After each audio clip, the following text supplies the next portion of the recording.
E o tema da aula de hoje é sobre hidrostática, onde nós vamos trabalhar com os fluidos em equilíbrio. Lembrando que os fluidos, fera, podem ser líquidos ou gases. Fera, para a gente começar o estudo da hidrostática, se faz necessário você lembrar o conceito de massa específica e densidade volumétrica. A massa específica é uma característica da substância, dada pela relação da massa pelo volume. Já a densidade é a característica do corpo, dada pela relação da massa do corpo sobre o volume do corpo. Fera, qual é a diferença entre densidade e massa específica?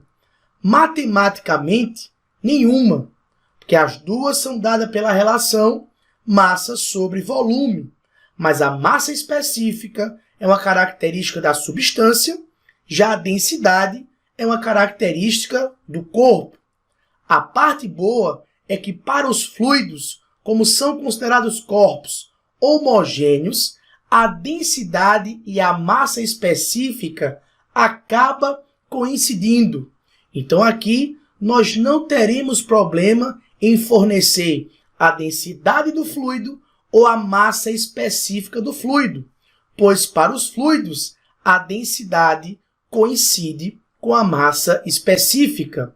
Se liga que no Sistema Internacional de Unidades, a unidade de densidade seria o quilograma por metro cúbico. Muitas vezes a questão nos fornece a densidade em gramas por centímetro cúbico. Então fica ligado na conversão que está na sua tela. 1 grama por centímetro cúbico é a mesma coisa que 10 a terceira quilogramas por metro cúbico, que vai ser a mesma coisa que 1 quilograma por litro. Olha só, nós também, para continuarmos o nosso estudo sobre hidrostática, nós temos que definir o que seria pressão. Fera, a pressão nada mais é do que uma força sendo distribuída por uma superfície. Logo, a pressão é dada pela relação força sobre área. Uma força sendo distribuída por uma superfície, sendo distribuída por uma área, me dá pressão. Por exemplo, imagina que eu estou com a minha caneta. Eu faço uma força na ponta da caneta e na base da caneta. A mesma força que eu aplico no indicador esquerdo é a mesma força que eu aplico no indicador direito. Aonde a pressão será maior? Você vai responder que a pressão é maior na ponta, pois a minha força está sendo distribuída por uma área menor. Então, quanto maior for a força, maior será a pressão. Quanto menor for a área de distribuição da força, maior também será a pressão. Por isso, fera, que pressão é dada pela relação força sobre área. No Sistema Internacional de Unidade, a pressão é dada por Newton por metro quadrado, também conhecida como Pascal. Então, unidade de pressão no Sistema Internacional, newtons por metro quadrado, ou simplesmente Pascal. Se liga que pressão é uma grandeza escalar, não é uma grandeza vetorial. E agora sim, nós podemos entrar na hidrostática falando sobre a lei de Stevens, o teorema de Stevens, que vai falar sobre pressão hidrostática, a pressão exercida por o fluido. Imagine vocês que nós temos um fluido em equilíbrio e nós queremos calcular a diferença de pressão entre os pontos 1 e 2, ou a diferença de pressão entre os pontos 2 e 1. Fera, o teorema de Stevens vai tratar sobre pressão hidrostática, a pressão exercida por um fluido. Então, se eu quiser calcular a diferença de pressão entre os pontos 2 e 1, a diferença de pressão P2 menos P1 é dada pelo produto da massa específica, gravidade, profundidade. O produto massa específica, gravidade e profundidade foi o que Stevens chamou de pressão hidrostática. Então, a diferença de pressão P2 menos P1 é dada pelo produto da massa específica, da gravidade e da profundidade. Fera, se esse ponto 1 coincide com a superfície do fluido, essa pressão na superfície é a pressão exercida pelo ar, que também nós chamamos de pressão atmosférica. Então, se o ponto 1 coincide com a superfície do fluido, nós podemos escrever o teorema de Stevens como sendo a pressão no ponto 2 igual à pressão atmosférica mais a massa específica vezes a gravidade vezes a profundidade. Perceba que essa massa específica é uma característica do fluido e a profundidade tem relação direta com a pressão. Quanto maior for a profundidade, maior será a pressão. Tranquilo, fera? E nós também podemos falar sobre o princípio de Pascal, teorema de Pascal, que vai dizer exatamente o seguinte: qualquer variação de pressão em um ponto de um fluido é transmitido integralmente para todos os pontos da mesma massa fluida. Como assim, fera? Imagine vocês que eu tenho esse recipiente contendo um fluido em equilíbrio. Ao exercer uma força sobre o êmbolo, essa força se distribui por essa área e acrescenta pressão ao sistema. O que Pascal vai dizer é que um fluido em equilíbrio, o acréscimo de pressão é transmitido da mesma forma para todos os pontos do fluido. É exatamente o princípio de Pascal que explica o funcionamento das prensas hidráulicas, o freio hidráulico, elevadores hidráulicos, o macaco hidráulico. Tudo é explicado pelo princípio de Pascal. E aí você tem na sua tela um exemplo simplificado de uma prensa hidráulica. Nós temos aqui uma força F1 sendo aplicado nesse êmbolo de área A1. Ao aplicar uma força sobre essa área, nós acrescentamos pressão ao sistema, ao fluido. Pelo princípio de Pascal, esse acréscimo de pressão é transmitido para todos os pontos do fluido. Sendo assim, uma força F1 que está sendo aplicada aqui para baixo se transforma numa força F2 neste outro êmbolo para cima. Mas, fera, como a pressão no êmbolo 1 é igual à pressão no êmbolo 2, quanto maior for a área de contato, a superfície de distribuição da força, maior será essa força. Ou seja, uma força pequena aplicada no êmbolo 1 acaba se transformando numa força muito grande aplicada no êmbolo 2. Se você prestar atenção, ao empurrar esse êmbolo para baixo, nós deslocamos o fluido para baixo. Porém, na extremidade direita, esse fluido é deslocado para cima. Você também pode escrever que o volume do fluido deslocado aqui do lado esquerdo é o mesmo volume do fluido deslocado do lado direito. Então, o volume V1 seria igual ao volume V2, mas volume é área da base vezes altura, que no caso seria o nosso deslocamento. Então, seria válida a relação A1 vezes D1 igual a A2 vezes D2. Mas voltando para o princípio de Pascal, como o acréscimo de pressão no êmbolo 1 é igual ao acréscimo de pressão no êmbolo 2, nós podemos escrever a seguinte relação. A força F1 sobre a força F2 está para a área 1 sobre a área 2, que está para o deslocamento D2 sobre o deslocamento D1. Por que, fera? como o acréscimo de pressão sofrido no êmbolo 1 é igual ao acréscimo de pressão sofrido no êmbolo 2, pressão é força sobre área. Então, ficaríamos com F1 sobre A1 igual a F2 sobre A2. Beleza? Então, nós temos que a força F1 sobre a força F2 igual a área 1 sobre a área 2. E se nós fizermos aqui, ó, a área A1 sobre a área 2, isso me dá o deslocamento D2 sobre o deslocamento D1. É isso que está aqui na sua tela. Mas o que você tem que guardar no seu coração é que no princípio de Pascal, o acréscimo de pressão é transmitido integralmente para todos os pontos do fluido.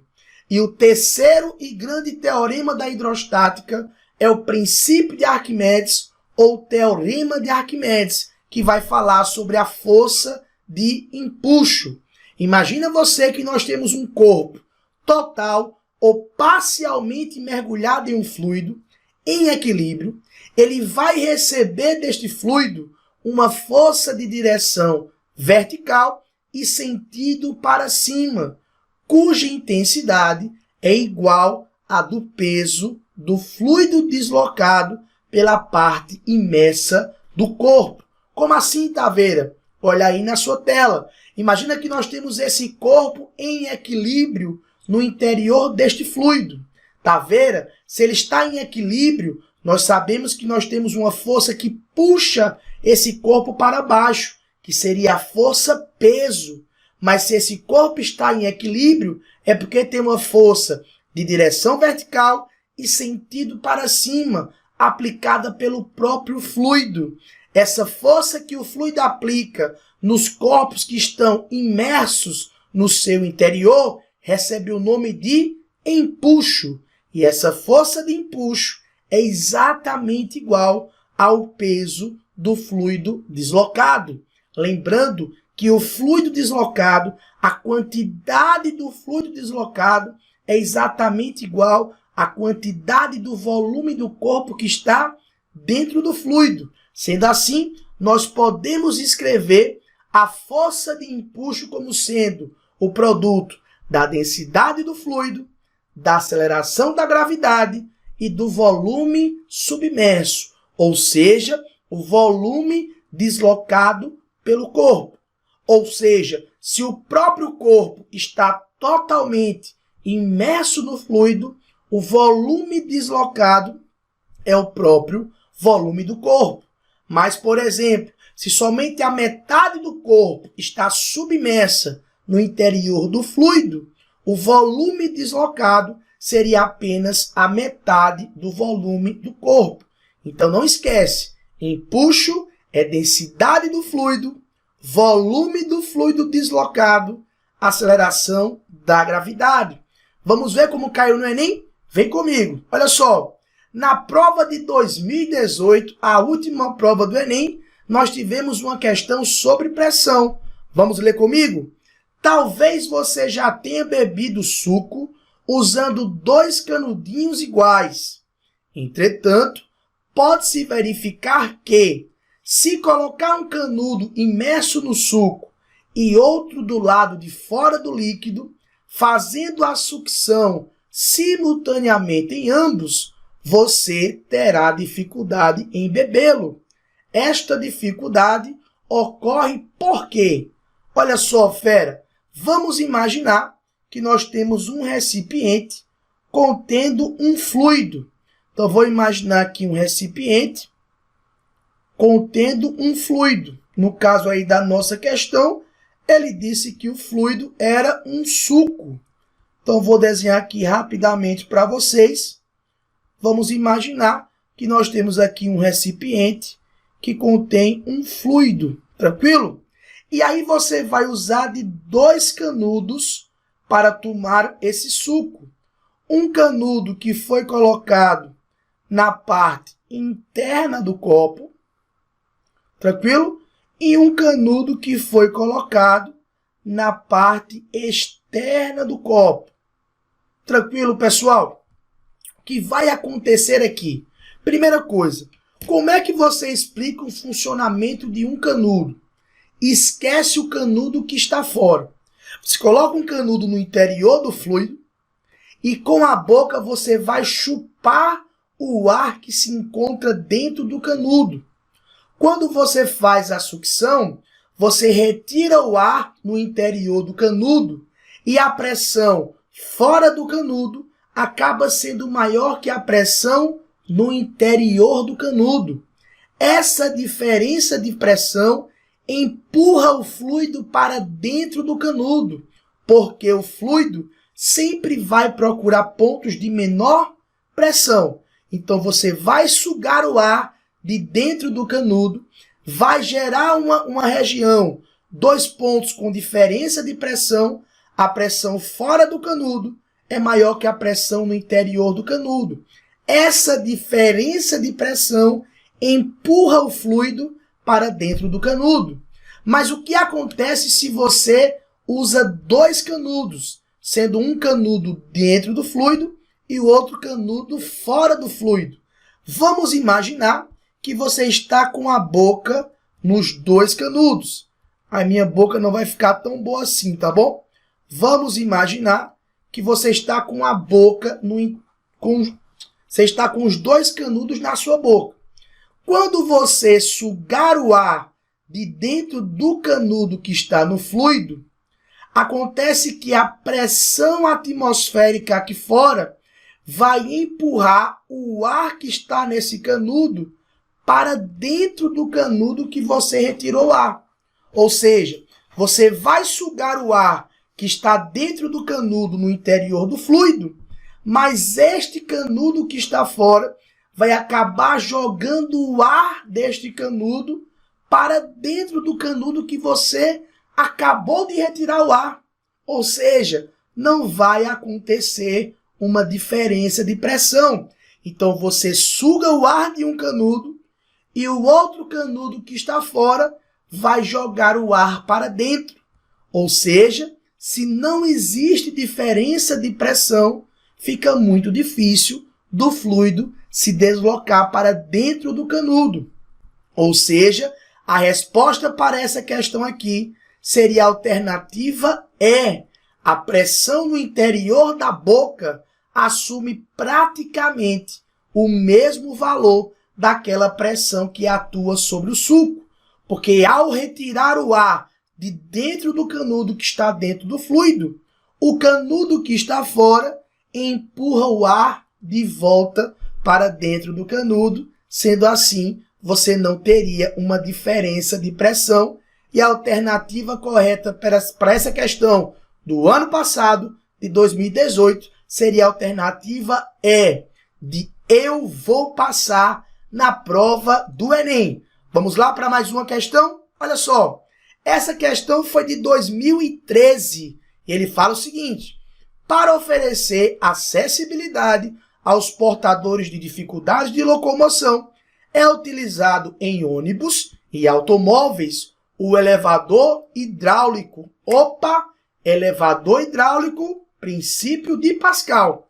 Nesse dispositivo é usada uma bomba elétrica para forçar um fluido a passar de uma tubulação estreita para outra mais larga e, dessa forma, acionar um pistão que movimenta a plataforma. Considere um elevador hidráulico cuja área da cabeça do pistão seja 5 vezes maior do que a área da tubulação que sai da bomba. Desprezando o atrito e considerando uma aceleração gravitacional de 10 metros por segundo ao quadrado, deseja-se elevar uma pessoa de 65 kg em uma cadeira de roda de 15 kg sobre a plataforma de 20 kg. Qual deve ser a força exercida pelo motor da bomba sobre o fluido para que o cadeirante seja elevado com velocidade constante?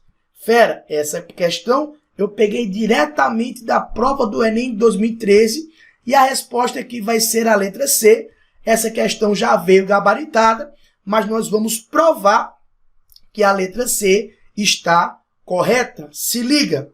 Eu vou fazer aqui, vou tentar desenhar para vocês um esquema simplificado do funcionamento desse elevador hidráulico.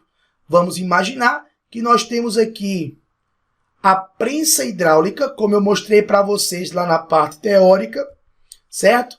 E nessa prensa hidráulica nós teremos um fluido em equilíbrio, que muitas vezes, fera, é o óleo. Então vamos imaginar aqui, sobre o êmbolo menor,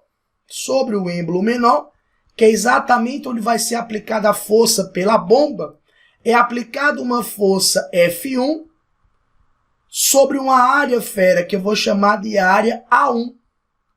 Lá do outro lado, no pistão, está exatamente a plataforma onde nós queremos elevar um cadeirante.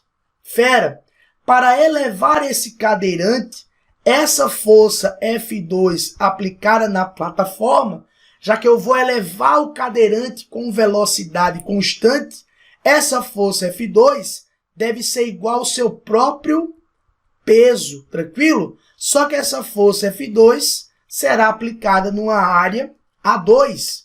Pelo princípio de Pascal, o acréscimo de pressão é transmitido integralmente para todos os pontos do fluido, ou seja, o acréscimo de pressão no êmbolo 1 vai ser igual ao acréscimo de pressão no êmbolo 2. E se você faz a relação, nós ficamos com F1 sobre A1 igual a F2 sobre A2.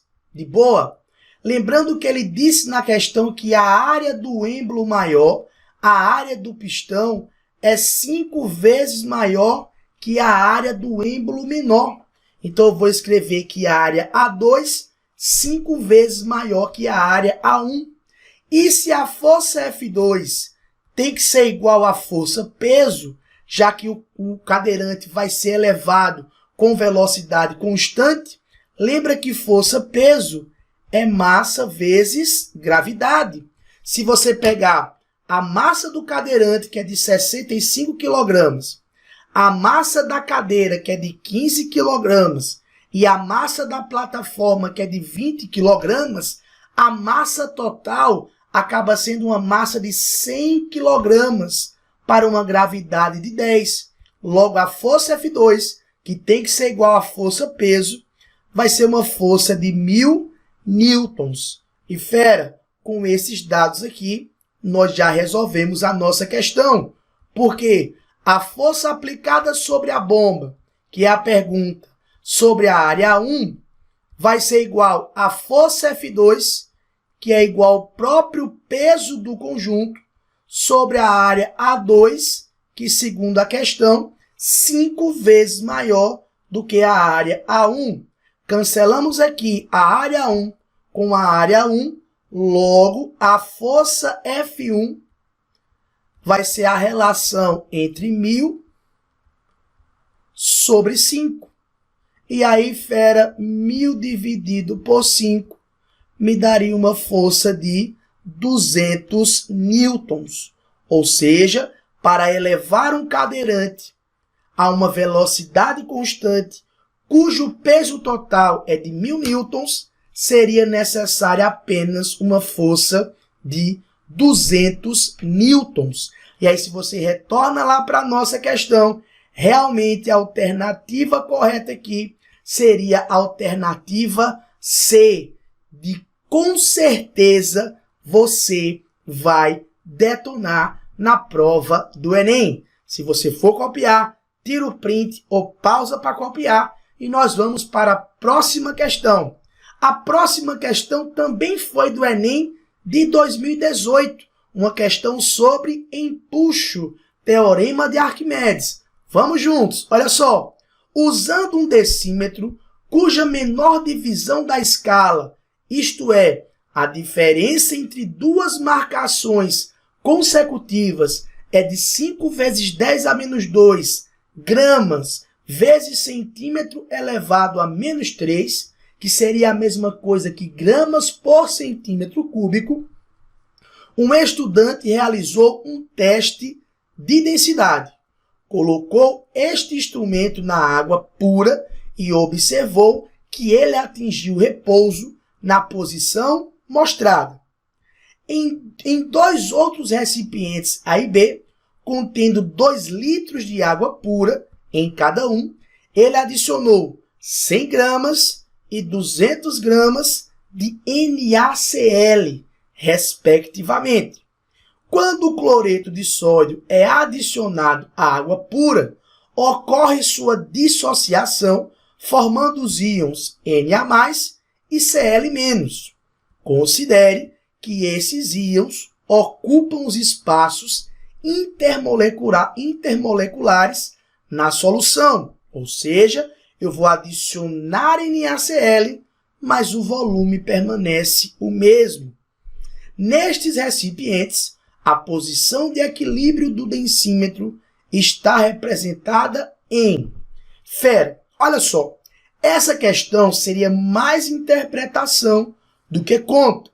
Daria para você responder essa questão sem precisar fazer uma conta. Mas eu vou resolver com vocês das duas formas. Olha só, fera, se esse densímetro está em equilíbrio, 2 forças atuam sobre esse corpo. Quais são? Ora, Taveira, nós temos a força-peso, que puxa esse corpo para baixo, para o centro da Terra, e nós temos a força de empuxo, que nós mostramos no princípio da Arquimedes, que é a força exercida pelo fluido sobre o corpo, que tem direção vertical e sentido para cima. Pelo princípio de Arquimedes, essa força de empuxo é igual à densidade do fluido vezes o volume do fluido deslocado vezes a aceleração da gravidade. Então, fera, se nós temos uma situação de equilíbrio, o empuxo sempre vai ser igual ao peso do corpo. Então, em todas essas situações, se o densímetro está flutuando, a força que está para cima é igual à força que está para baixo. Mas, fera, se eu vou adicionar 100 gramas de NaCl em um recipiente e 200 gramas de NaCl no outro recipiente, mas o volume permanece o mesmo, concorde comigo, a densidade do fluido é dada pela relação massa sobre volume. E aí, fera, se nós estamos aumentando a massa do corpo, mantendo constante o volume, nós estamos aumentando a sua densidade. Tranquilo? Então, se em todas as situações nós temos uma situação de equilíbrio e o empuxo é igual ao peso do corpo, e lembra que o peso do corpo é uma constante, m vezes g. Então, se o empuxo permanece constante e a densidade do fluido está aumentando, para compensar o volume deslocado, ele precisa diminuir. Então, a tendência nessas duas situações é o densímetro sair da água, porque o volume deslocado tende a diminuir.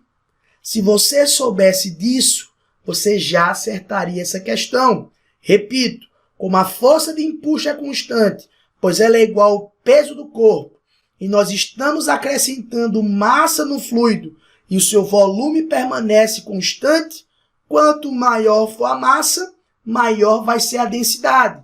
Mas se o empuxo permanece constante, quando nós aumentamos a massa, a densidade aumenta, porém o volume deslocado tende a diminuir. Então, eu espero que esse densímetro saia da água, pois o seu volume deslocado tende a diminuir. Se você prestar atenção, nessa letra A, ele permaneceu na mesma posição.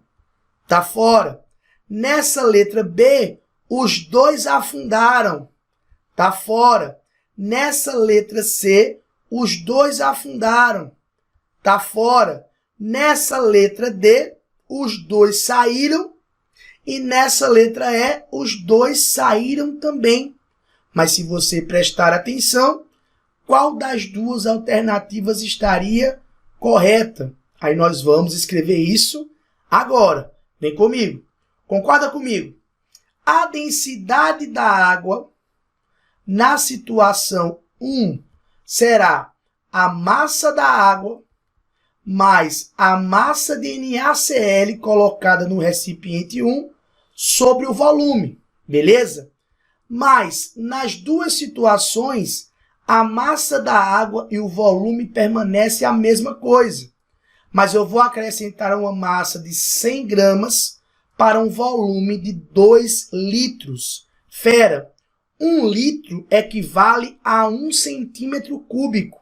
Então, se eu vou escrever a densidade no recipiente 1, isso ficaria a massa da água sobre o volume mais 100 gramas de NaCl colocados no volume de 2.000 centímetros cúbicos, porque 2 litros equivale a 2.000 centímetros cúbicos. Se você faz aqui essa relação, nós teríamos que a massa da água sobre o volume mais, tá vendo? Se eu faço 100 dividido por 2.000, simplificando aqui, nós ficaríamos com, cancelo 0 com 0 e 0 com 0, 1 sobre 20 me daria 0,05, ou seja, a massa da água sobre o volume, mais, vou andar com essa vírgula 2 casas para a direita, 5 vezes 10 a menos 2 gramas por centímetro cúbico. Fera, isso aqui me diz muita coisa. Ou seja, a densidade no recipiente 1 é a densidade da água que permanece constante, mais 5 vezes 10 a menos 2 gramas por centímetro cúbico. Vou voltar aqui na questão para mostrar para vocês que ele disse que a diferença entre duas marcações consecutivas é de 5 vezes 10 a menos 2 gramas por centímetro cúbico. O que significa dizer que no recipiente 1 a densidade aumentou 5 vezes 10 a menos 2 gramas por centímetro cúbico. O que significa dizer que no recipiente 1, o densímetro ele vai subir uma marcação. No recipiente 1, o densímetro sobe uma marcação. E aí, se você retorna lá para a nossa questão, ele vai subir uma marcação. Na letra E, você percebe que ele subiu 2 marcações. Na letra C, você percebe que no recipiente A, perdão que eu chamei de 1, mas entenda 1 como sendo A, no recipiente A, ele subiu apenas uma marcação apenas, ó. Então, com certeza, nessa questão, a alternativa correta seria a alternativa D. No recipiente A, ele sobe uma marcação, porque a densidade aumentou 5 vezes 10 a menos 2. Se você for para o recipiente E, da letra E, vou apagar aqui para te mostrar, ó. Se você for para o recipiente da letra E, o recipiente A subiu 2 marcações, ó. Tá aqui, 2 marcações. Então, vamos provar que a alternativa D está correta. Porque se o recipiente A, o densímetro subiu uma marcação, você percebe que no recipiente B, o densímetro subiu 2 marcações. Vamos lá? Como é que seria a densidade no recipiente B? Então, só para corrigir aqui, que eu chamei o recipiente de 1, mas na verdade é o recipiente A, correto? Então, seria o recipiente A. E agora vamos para o recipiente B. Qual seria a densidade no recipiente B? Seria a massa de água no recipiente B, mais a massa de NaCl colocada no recipiente B sobre o volume.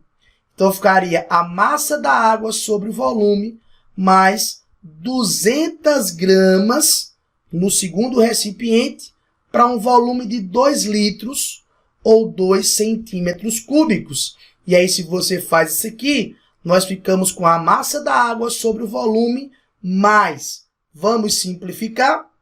Eu cancelo aqui, ó, 0 com 0, 0 com 0. Se você faz 2 sobre 20, isso me daria 0,1. Tranquilo? Mais 0,1, fera. Se você andar 2 casas para a direita, 0,1 seria a mesma coisa que 10 vezes 10 a menos 2 gramas por centímetro cúbico. Ou seja, a densidade no recipiente B é a densidade da água que permanece constante mais 10 vezes 10 a menos 2 gramas por centímetro cúbico. Se a diferença entre duas marcações consecutivas é de 5 vezes 10 a menos 2 gramas por centímetro cúbico, para uma densidade a mais de 10 vezes 10 a menos 2, eu tenho o dobro, pessoal. Então, eu espero que o densímetro no recipiente B, ele suba 2 marcações. No recipiente B, o densímetro vai subir 2 marcações. E aí, se você retorna lá para a nossa questão, realmente a alternativa correta é a letra D.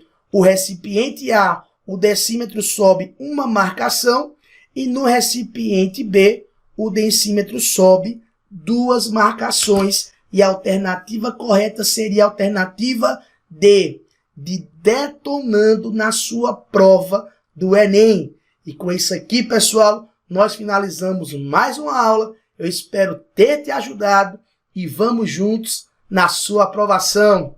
Até a próxima. Valeu!